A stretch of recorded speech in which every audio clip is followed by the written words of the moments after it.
Good afternoon, everyone, and thank you for joining us on our first Access webinar, Navigating the Furnished Housing Industry and the Changes Related to the COVID-19 Crisis. Today, I want to introduce you to our panel.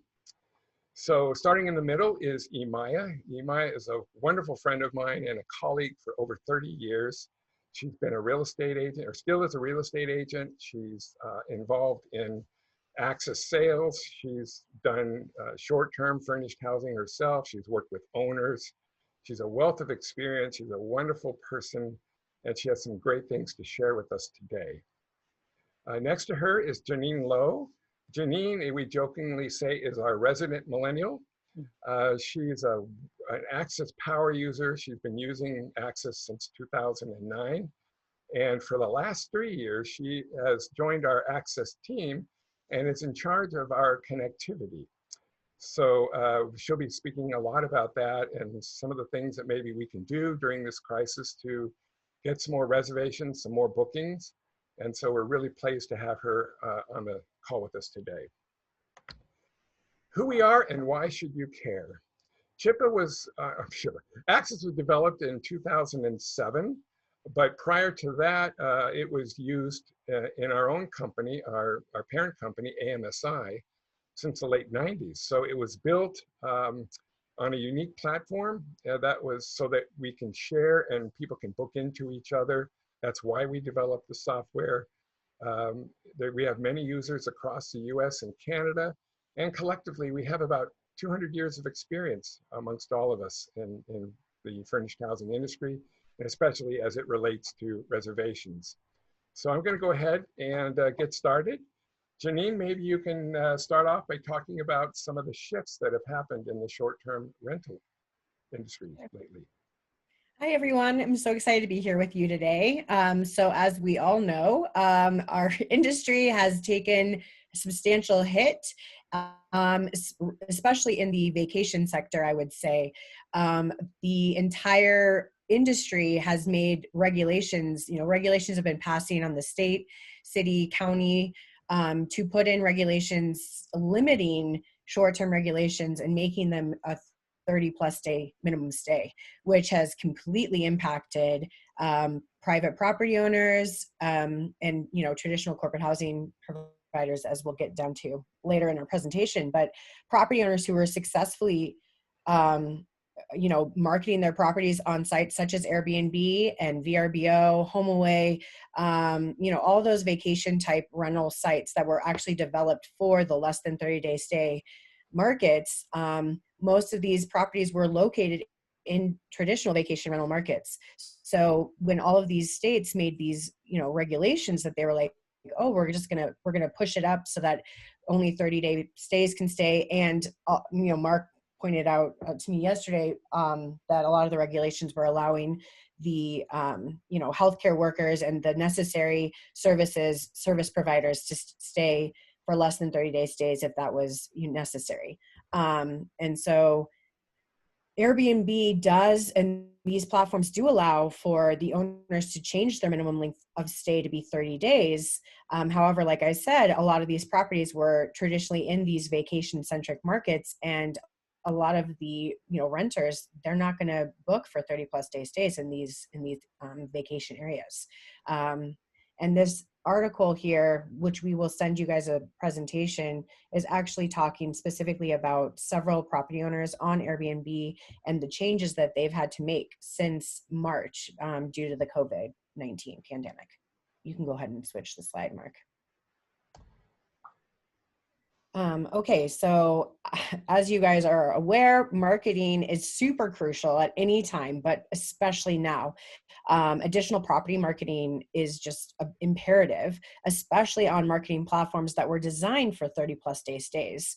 Luckily, actually at Access, we offer a solution to this. We have a whole program called the GDC program, where we have a team of including myself and a whole bunch of other licensed, not licensed, but some of us are CCHP, others have other experience in the industry, and we all act as your additional reservation arms. So we can manage all these channels on your behalf, because channel management is a very time-consuming process. You have to make sure all of your availability, pricing is correct. And so we want to be your partner. We want to work with you and make sure that we can handle all of those outside reservations that are coming through these platforms. So you as a provider and an owner can go after the bigger fish, as I like to say, the bigger clients.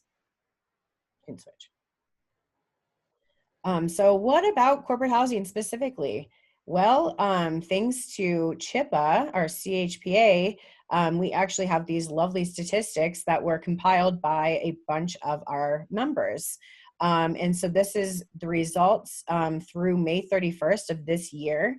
And there was actually showing us how much occupancy has been affected. So it looks like in May, the actual versus the projected, it was the occupancy mostly decreased between 30 and 49%, which is still, I would say, a substantial decrease, considering May is one of our busiest months. It's starting to ramp up the whole season. So obviously we've seen this. And then here they're projecting that the decrease in occupancy from 30 to 49% is still going to move into June.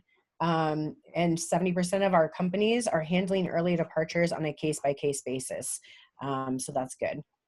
You can go ahead and switch to the next. So it seems like most of our corporate housing providers have been negotiating with the landlords and the property management companies for discounts or to allow them to have the lease terms maybe pushed back. Maybe if they could get rent pushed back for a couple of months so that they could keep inventory while also dealing with this substantial loss of income. And it does seem like in May, there were leases that were being terminated. About 63% of our providers were terminating their leases early because of this. And what percentage, like revenue, so more than 50% of revenue was impacted in the month of April. In the month of May, there was still about 33% of people had more than 50%. So that's huge, guys. This is crazy that these stats are still taking place right now. We have seen an increase in domestic travel. However, I would say that it's more on the vacation rental side. I haven't really seen a huge increase as of yet in the 30+ day stay rental market. So dropping rents in order to keep congruent with all the trends, and people had to drop their rates like crazy to try to get more tenants. And I don't know if that was a successful implementation across the nation, but I can say that with the members that I was working with, if we were able to decrease the rates, we still got some bookings, but it was not nearly as high as it was last year at this time. So discounts, people have been negotiating, looks like high amount over here for rent discounts from the apartment communities.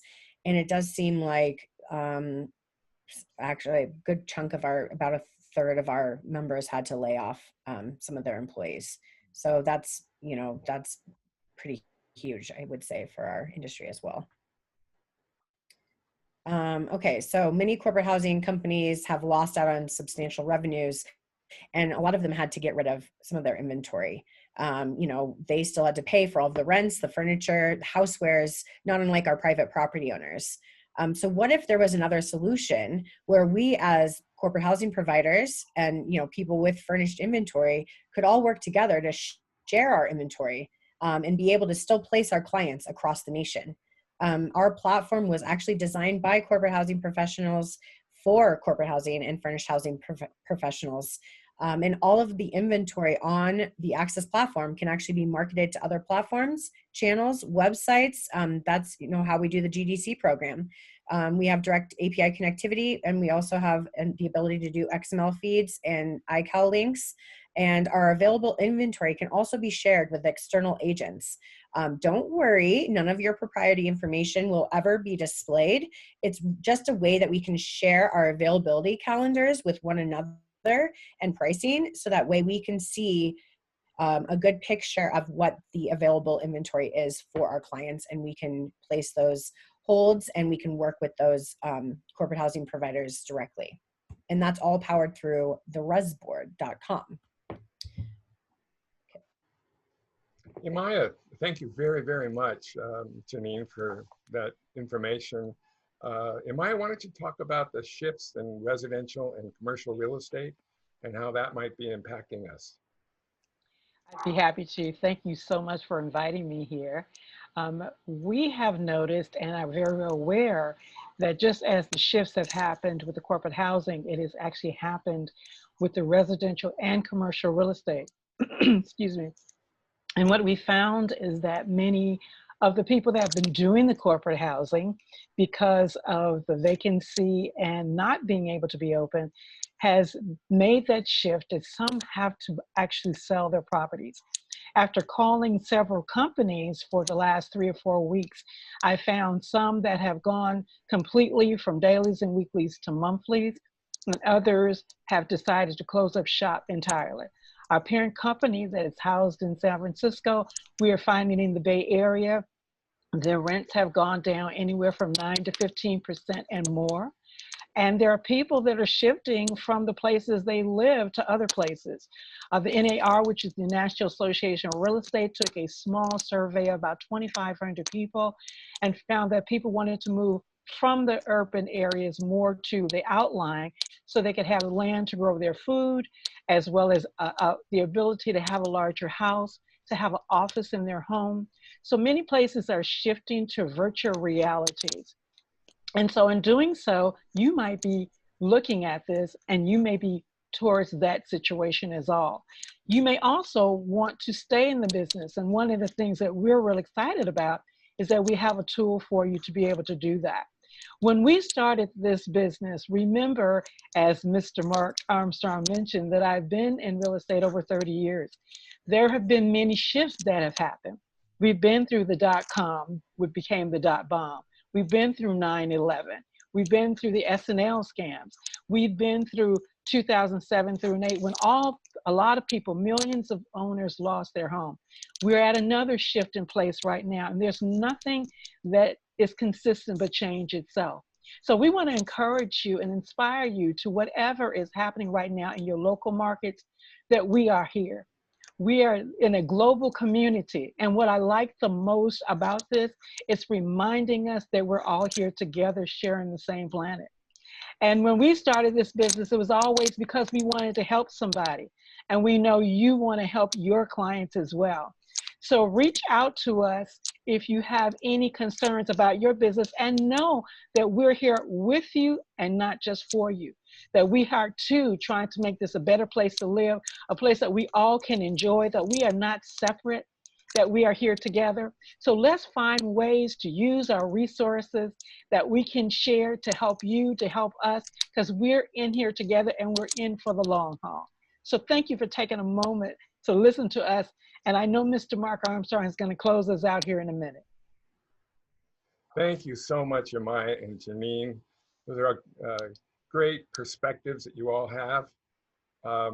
We decided to record this webinar actually instead of doing it live, because many people were calling and saying, gee, we can't really be there tomorrow at 12. Can you change the time? And we decided, you know, let's just record this one.